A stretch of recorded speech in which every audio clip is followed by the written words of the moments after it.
Hello guys, welcome back to my channel. আমার নতুন একটা ভিডিওতে তোমাদের অনেক অনেক ভালোবাসা।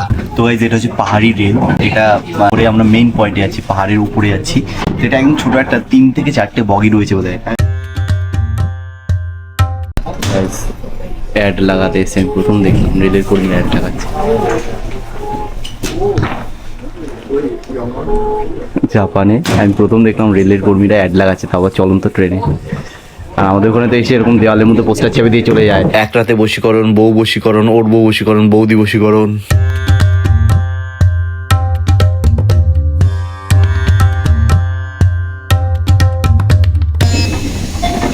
তো গাইজ, এই হচ্ছে আমাদের টাকাও স্টেশন। পুরো স্টেশনের চারিদিকে পাহাড়ি ঘেরা, এই পাহাড় পুরো চারিদিকটা ঘেরা। কিন্তু একটা দুঃখের বিষয় হচ্ছে আজকে বরফ পড়েনি, তো আমাদেরকে এরকমই দেখতে হবে, ন্যাড়া ন্যাড়া গাছপত্র। তবুও ভালো, এখান থেকে ভিউ নাকি অনেক সুন্দর, বাট বরফ পড়েনি আর। অন্যান্য সময় বরফ পড়ে থাকে, ফেব্রুয়ারি মাসে প্রচুর বরফ পড়ে। তো গাইজ, চলে এসেছি তাকাও স্টেশনে। তো গাইজ, ওখানে আননাইজো মানে যেটাকে বলা হচ্ছে হাইকিং ম্যাপ রয়েছে, সেটা দেখছি সবাই। এখানে লেখা আছে দেখো, মাউন্ট তাকাও হাইকিং ম্যাপ। তো গাইস, পাহাড়ে তো উঠবো, কিন্তু পাহাড়ে উঠতে গেলে যে এনার্জিটা দরকার সেটা না খেলে হবে না। তাই আমরা চলে এসেছি একটা কনভিনিয়েন্স স্টোরে। এখান থেকে কিছু খাবো, কেননা সকালবেলা শুধুমাত্র কফি খেয়ে বেরিয়েছি, তোমরা দেখেইছো গতকালকের ভিডিওতে। তো কনভিনিয়েন্স স্টোরে এখন ঢুকবো, এখান থেকে কিছু খাবার দাবার নেবো, রামেন টামেন কি পাওয়া যায় বা যা পাওয়া যায় খাবো, খেয়ে তারপর এখান থেকে সরাসরি পাহাড়ের উপরে।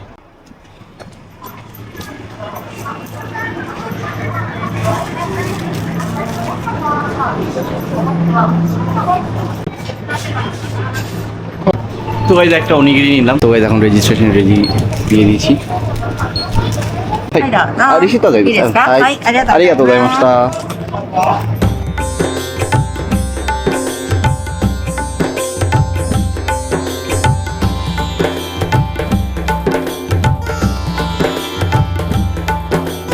গাইজ দেখো, আমরা পাহাড়ের উপরে যাবো, কিন্তু এরা পাহাড় থেকে নেমে পা ধুচ্ছে, এখানে ধুচ্ছে, ওখানে ধুচ্ছে, বাট আমি বুঝতে পারছি না যে কেন ধুচ্ছে। পাহাড়ের উপরে কি বরফ আছে? পাহাড়ের উপরে অনেক নোংরা, তার জন্য পা ধুচ্ছে। বরফ থাকলে তো পা ধোয়ার কথা না। আর এখানে যেরকম গরম এখন, উপরে মনে হয় না অতটা বরফ আছে, কিন্তু বুঝলাম না কেন পা ধুচ্ছে। তো গাইজ, এই রাস্তা দিয়ে চলতে চলতে আমরা এখানে পৌঁছে গেছি। আর এখান থেকে হচ্ছে তোমার রোপওয়ে, কেবল কার যে টিকিট ওই ওখানে পাওয়া যাচ্ছে।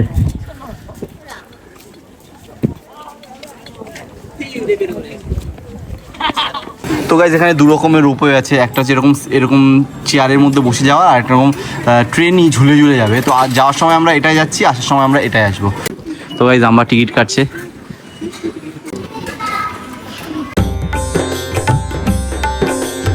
তো গাইজ, চলে এসেছি সে কেবল কারে, ওই দেখো যাচ্ছে। গাইজ, যখন দৌড়ে দৌড়ে নামতে হবে, দৌড়ে দৌড়ে উঠতে হবে। এই দেখো,はい。はい。じゃあこの次です。お待ちください。まだですよ。はい、まだですね。ありがとう。はい、ストップです。ストップ。はい。ビハインド、ビハインド。ビハインはい、ありがとうございます。গাইজ, বইয়ে পড়েছি, ভয় লাগছে। এটা দেখো গাইজ, যাচ্ছি কিভাবে, পেছন থেকে ওখানে উঠলো, কত উপরে উঠছে দেখো, কিন্তু কিচ্ছু নেই, সবাই বাচ্চা কাচ্চা নিয়ে নামছে।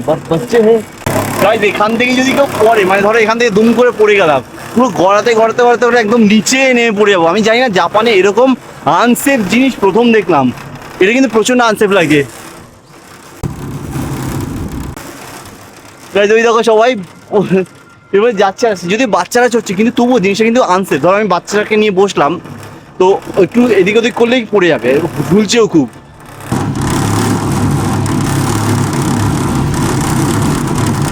গাইজ, একবার আমাদের কারটাকে ঘুরিয়ে দেখাচ্ছি, দেখো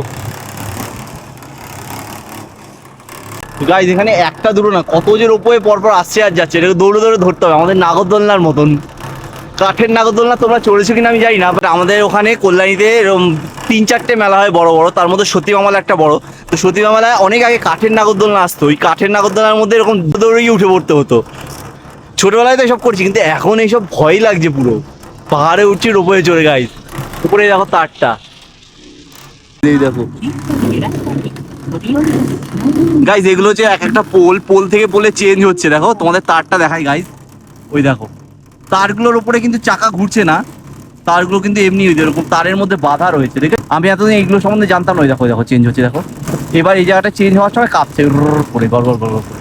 এখান থেকে পড়লে শেষ, এখান থেকে আর বাঁচার কোনো উপায় নেই। のため急停止する場合もありますので、左右の車を অ্যানাউন্সমেন্ট হচ্ছে যে খুব সাবধান করছো। খুব সাবধান বলার কি আছে, সেফটিটা সেরকমভাবে কর। チェーンとコンビ বুড়ো বুড়িগুলো কিভাবে চড়ছে দেখো গাইজ, আমার পাশে যে বুড়িটা যাচ্ছে দেখো আরামে চড়ে বেরিয়ে যাচ্ছে। তো গাইজ আমি এই প্রথম জীবনে রোপওয়েতে চড়ছি, এর আগে এর আগে আমি চড়েছি, সরি আমাদের চড়েছি, কিন্তু ওটা এতরকম পাহাড়ের ওপরে যাচ্ছিল, ওরা একটা শহরের মধ্যে থেকেই ঘুরছিল। ও গাইজ মারাত্মক এক্সপিরিয়েন্স, পুরো কিলার। গাইজ ওই দেখো পেছনে পুরো শহরটা দেখা যাচ্ছে, দেখেছো ওই দেখো পুরো শহর। গাইজ কাঁপছে, দেখো গাইজ বাচ্চারা পর্যন্ত চড়ছে এরকম আনসেফ জায়গায়, দেখো বাচ্চারা পর্যন্ত চড়ছে। আমার এবার ভয় লাগছে, আমরা কিন্তু অনেক উঁচুতে যেতেছি, অনেক সেই নিচে, এখন স্টেশনটা পর্যন্ত দেখা যাচ্ছে না।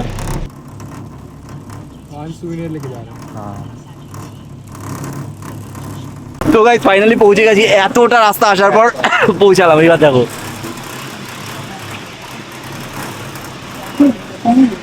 ওরা টাটা করছে, ওকে বলে দিচ্ছে যে দৌড়ে দৌড়ে নামতে হবে।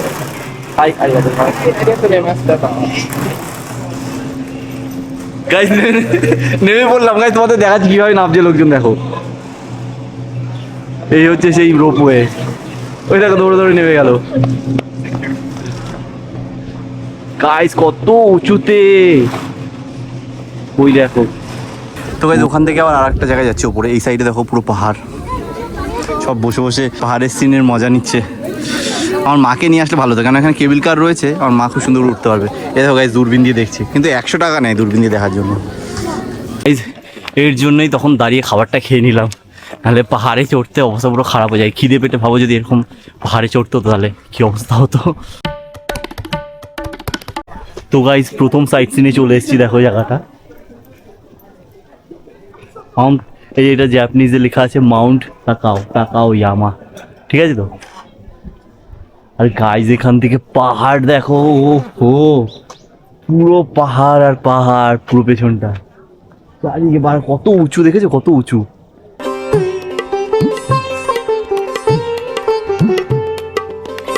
ওই সাইডে পুরো একটা পাহাড় এরকম মিশেছে এই ভূগোলে পড়েছিলাম কি যেন বলে, এরকম নদীর মাঝখান দিয়ে এঁকে বেঁকে নদী যায়, পাহাড়ে নদীটা দেখা যায় না, কি নদী যেন বলে ভুলে গেছি, সেই নদী ওখানে নিশ্চয়ই একটা আছে, এরকম ভাবে এসছে পুরো পাহাড়।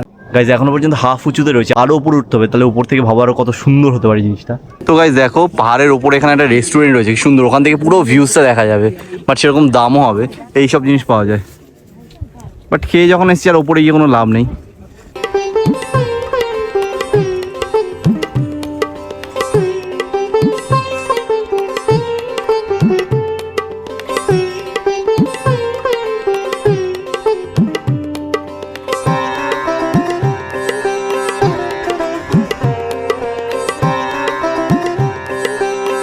একটা জিনিস ভালো লাগে, পাহাড়ে উঠতে উঠতে মাঝপথে যখন এরকম দোকানগুলো পড়ে না, আমার খুব ভালো লাগে, কেন কি জানি আমার একটা আলাদা অনুভূতি হয়। তো ওই পাহাড়ে উঠতে উঠতে দেখো পেছনে একটা রয়েছে, কি বলে পেছনে একটা এরকম দোকান রয়েছে। আর গাইজ আমরা এখন যেদিকে যাচ্ছি, এই পাহাড়ের ওপর থেকে দাঁড়িয়ে মাউন্ট ফুজিকে স্পষ্ট দেখা যাবে। আর আজকের ওয়েদার তো দেখতেই পাচ্ছি, পুরো চকমক চকমক করছে ওপরে সূর্যটা, তার মানে আমরা ওখান থেকে মাউন্ট ফুজিকে পুরো স্পষ্ট দেখতে পাবো। গাইজ হ্যাঁ দেখুন মাংকি আবার, আরে গাইজ এখানে দেখো মাংকি রয়েছে। গাইজ তোমরা দেখবা দেখো, আমার দেখার কোনো ইচ্ছা নেই, তোমরা দেখবা বলেছো, হ্যাঁ বললা, তার জন্য কিন্তু আমি টিকিট কাটছি। হনুমান দেখাও, কি দেখায়? হ্যাঁ দেখো গাইজ ওই দেখো 2 হনুমান বান্ধবী, একজন আর একজনের উকুন বেঁচে দিচ্ছে। তোমাদের মতো সবাই ইনস্টাগ্রামে বান্ধবী পাতাও না, তারপরে যখন মিট আপে যাও গিয়ে উকুন বেঁচে দাও না একে অপরের।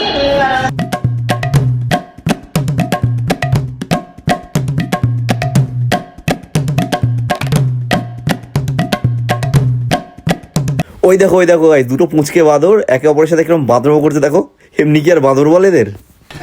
তো গাইজ বাঁদরের ওখান থেকে বেরিয়ে এসেছি, তারপরেও মোটামুটি 15-16 মিনিট হেঁটে যাচ্ছি, হাঁটছি মানে উপরের দিকে উঠছি। এবার আমরা যেখানে যাবো সেখান থেকে মাউন্ট ফুজিকে দেখা যাবে। তো আমার সবথেকে আশ্চর্যের কথা হচ্ছে আমরা তো তাও অর্ধেক অবধি ওই রোপওয়ে করে চড়ে এসেছি। এই যে বাচ্চা কাচ্চাগুলো দেখছো, বুড়ো বুড়িগুলো দেখছো, ওরা হেঁটে হেঁটে এসছে, মানে ওই নিচ থেকে পুরো এত হেঁটে এসছে, আর আমাদের এই যে ঘুরতেই মানে দম বেরিয়ে যাচ্ছে, কি বলবো। তবে জাপানিজদের মধ্যে পাহাড়ে বসবাসকারী জাপানিজদের বিবাহের হার এবং বাচ্চা কাচ্চার সংখ্যা অনেক বেশি হয়। গাইজ দেখো পাহাড়ের খাতটা কত গভীর, যদি বাই চান্স এখান থেকে পড়ে যায় গাইজ, কালকে আর ব্লগ দিতে পারবো না। কত খুশি হচ্ছে দেখো। কে পড়বে এখানে, এখন তার দেওয়া আছে, আমি খুব সাবধানে উঠছি। আচ্ছা আমরা তো গাইজ উপরে উঠে আবার একটা দোকান। তো গাইজ আমরা আবার চলা আরম্ভ করেছি উপরের দিকে। এখনো মোটামুটি আমাদের 1 ঘন্টা মতন উপরে যেতে হবে। তো গাইজ এই রাস্তা দিয়ে চলতে চলতে আমরা এই মন্দিরের কাছে চলে এসেছি। মন্দিরটা খুব সুন্দর দেখো।